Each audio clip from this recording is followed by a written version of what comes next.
Do you need help with marketing, new clients, or online reviews? Massage Book is your solution, streamlining all the challenging aspects of your massage therapy practice. This powerful software simplifies scheduling, payments, and marketing, allowing you to focus on what you do best, helping clients live better. Plus, sign up now with code ABMP50 and get $50 off after your free 30-day trial. Visit massagebook.com, create an account, and transform your practice today. That's Massage Book with code ABMP50 for $50 off. Don't wait. Give it a shot today.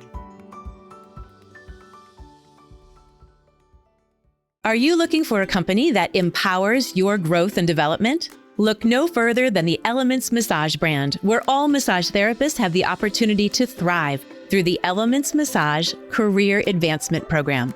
In the Elements Massage Career Advancement Program, Elements Massage Studios recognize, reward, and uplift their massage therapists, rewarding continuous learning, commitment, and growth. The Elements Massage Career Advancement Program includes professional, elite, and master levels, where massage therapists will enjoy higher commission rates, access to continuing education and development opportunities, and unique career growth opportunities to propel them toward a successful future. Evaluate your career and apply to an Elements Massage studio today. Visit elementsmassage.com/careers and take the first step towards a fulfilling journey. That's elementsmassage.com/careers.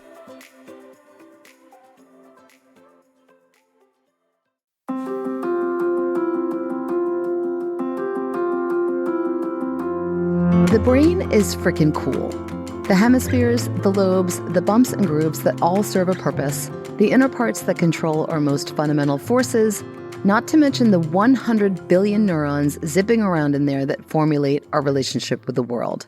We're still trying to understand it all, especially how to help when things go sideways. Today, I'm tackling the topic of migraines, the brain affliction that can feel like a vice grip on your skull.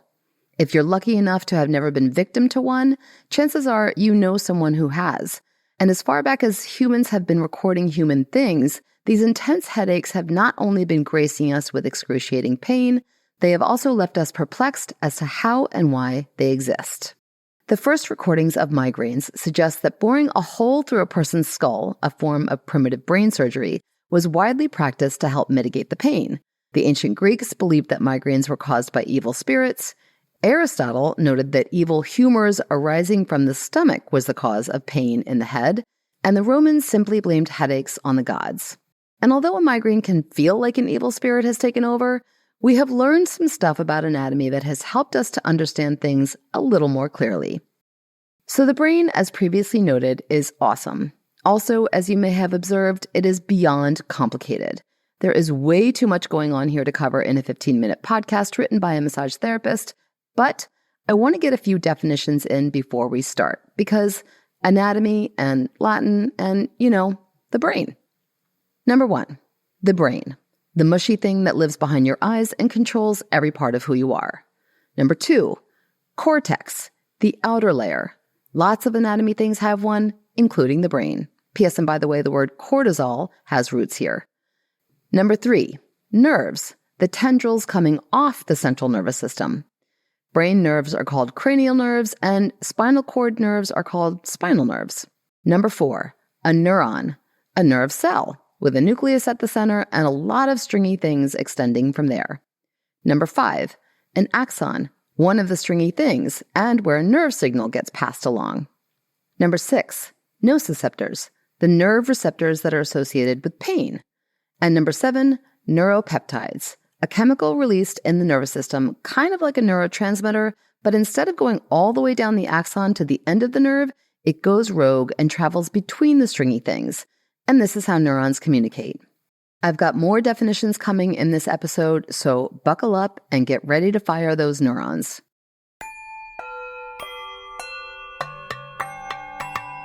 In my research and my career-long quest to attempt to figure out how hands-on practitioners can help ease migraine pain, I've determined that we can't massage the brain, although at times I wish we could. But even if we could, what part of the brain would we massage? The occipital lobe? The temporal lobe? Or would we sink deeper and try to manipulate the hypothalamus or even the limbic system? Hard to say, because the brain lives in the skull. And the skull, if you didn't know, does a pretty good job of keeping the brain under lock and key. And while we're here, between the brain and the skull, this is an excellent moment to introduce the meninges, the bubble wrap of the brain. So the meninges are 3 layers of membranous tissue wrapping around the brain and inside the skull. You may have heard of them: the dura mater, Latin for tough mother, the arachnoid mater, named for its spider-webby cushiony quality, and the pia mater, Latin for tender mother. As a whole, their main purpose is to protect the brain from injury, like, for instance, they keep the brain from banging up against the skull if you were to enjoy a Metallica concert, and to support the brain with fluids and nutrients, like how Neo was kept alive in his weird egg reality in The Matrix. The main fluid that lives here is called cerebrospinal fluid, and while this is fascinating stuff in and of itself, the other fluid I want to focus on is blood.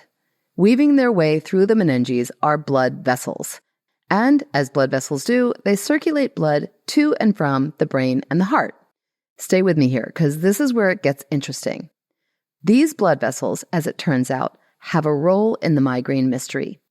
In the early 1980s, Dr. Michael Mauskowitz did this cool retrograde axonal, like as in axons, tracing technique, which tracked fluorescent molecules through a neuron cell body to see where they traveled. The nerve fibers that were wrapped around the blood vessels in the meninges traced back to cranial nerve number 5, more lovingly known as the trigeminal nerve. You may know the trigeminal nerve, especially if you suffer from migraines or if you have ever attempted to memorize the 12 pairs of cranial nerves. It is the 5th one, as I just alluded to, and it has 3 branches because Gemini means twin and tri means 3. The trigeminal nerve, or the great sensory nerve of the face, is rooted, generally speaking, in the brainstem. It then travels through the deepest aspects of our inferior skull and then divides into 3 branches, giving it its handy name. These 3 branches are known as the ophthalmic, the maxillary, and the mandibular divisions.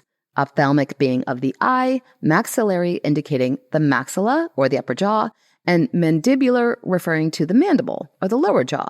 And, as anatomy does, it gets even more detailed than that. Each of those divisions divides yet again. The ophthalmic nerve gives rise to 3 more branches, innervating the area from the bridge of the nose to the forehead and the scalp. The maxillary branch produces 14 more extensions that innervate aspects of the lower eye, the cheeks, and the upper jaw. And the mandibular branch becomes 4 more branches, innervating the external ear and the chin area. So, as it expands all the way out, it provides sensory nerve information from pretty much the entire face, forehead, and front of the scalp. As an important aside, the mandibular branch is the only one of those that has both sensory input and motor output, meaning while the other branches just send signals to the brain, this one also plays a role in the operation of the muscles of mastication. This might offer up some thoughts about the connection between migraines and TMJ. On top of all of that, the nociceptors in the meninges, specifically in the dura mater, are there to detect changes that are potentially harmful. So when a change occurs from any of the many triggers that can cause a migraine, stress, changes in the environment, a lack of sleep, it is currently believed that nociceptors trigger a release of neuropeptides that create a phenomenon called cortical spreading depression. This gets a bit convoluted, but it is essentially a series of communications between neurons that create a lag or a slowing down in the firing of a nerve in the cortex of the brain. This then activates the meningeal vascular system, which, if you remember, is linked to the trigeminal nerve itself. And so the first domino has been tipped and the downward spiral of migraine pain sets in. How migraines are experienced vary from person to person. Some people become light sensitive or sound sensitive. Some people experience nausea or blurred vision or fatigue. Some become extremely sensitive to touch or certain foods. And although most migraines are accompanied by an extreme headache, some are not. The way a migraine presents is as individual as the person themselves. So, how can we help? Well, by listening to this podcast, you are off to a good start. My bet is that you have already begun realizing some ideas about how you can mitigate some of this mess for your client or loved one who suffers from migraines. But there's a little more information that might be even more helpful. A migraine typically has 4 phases of its irritating lifespan. The first is known as the premonitory phase. In this phase, symptoms appear about 24 hours before a migraine takes hold and can include food cravings, unexplained mood changes, uncontrollable yawning, fluid retention, or increased urination. All of these are indicating a tip in the homeostasis scale. So if your client can track the 3 days leading up to this first phase and find patterns that were off, this might help them minimize the severity of their experience. The second phase is called the aura phase. No, not a luminous radiation, more of a sensory disturbance. There are 4 types of auras in this phase: visual, sensory, language, or motor. These are characterized by a heightened sensitivity to light, sound, or touch, or a muscle weakness, or even difficulty with wording or speech. About a third of migraine sufferers experience this, and it is believed to be caused by that cortical spreading depression that I mentioned earlier. What is helpful to note here is that these symptoms are fully reversible, meaning they are temporary, and guiding your client to breathe through this will help them diminish any anxiety or increased stress. The third phase is the infamous headache phase, what most people think of when they think of a migraine. The classic pulsating pain, nausea, and vomiting that commonly rear their ugly heads here are accompanied by an even more heightened sensitivity to light, sound, smell, and or touch. And if you remember those nociceptors in the dura mater of the meninges that are picking up this painful event, this is being communicated down that trigeminal nerve and referring pain into the forehead, out behind the eye, and into the mouth and jaw. There's not much we can do here as therapists except support the silence and wait out the storm. Finally, the last phase of a migraine is called the postdrome phase. This is basically your migraine hangover. The trigeminal nerve has essentially been to a rave, and everything hurts after a rave. Not that I would know, honestly, I've never been to one, and I've never had a migraine, but I can only imagine. That kind of intense overstimulation can make even giggling and sneezing painful. It is here that we can be the most helpful. There are a lot of theories about what is effective for migraine relief, from caffeine to yoga to magnesium to ice, but bodywork that focuses on gently restoring normalcy is certainly up there with the best of them. Think of a migraine like a high-performance athletic event. Recovery does not involve anything deep or aggressive. It involves calming the nerves, easing hypertense tissues, and restoring homeostasis. A lot of our work supports clients who are running the rat race and the aches and pains that come with that. A migraine is like a speed lap in the middle of the rat race through a mudslide during a monsoon. Help your clients understand more about what they just went through and support their return to the status quo.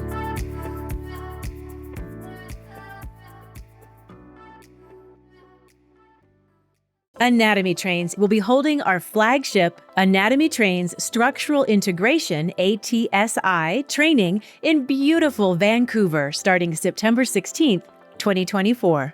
Progressively build your anatomical knowledge, hands-on manual therapy techniques, and most importantly, seeing and understanding postural patterns and developing strategies tailored to individual needs. We warmly invite you to apply today and bring your bodywork career to the next level. Visit anatomytrains.com for more.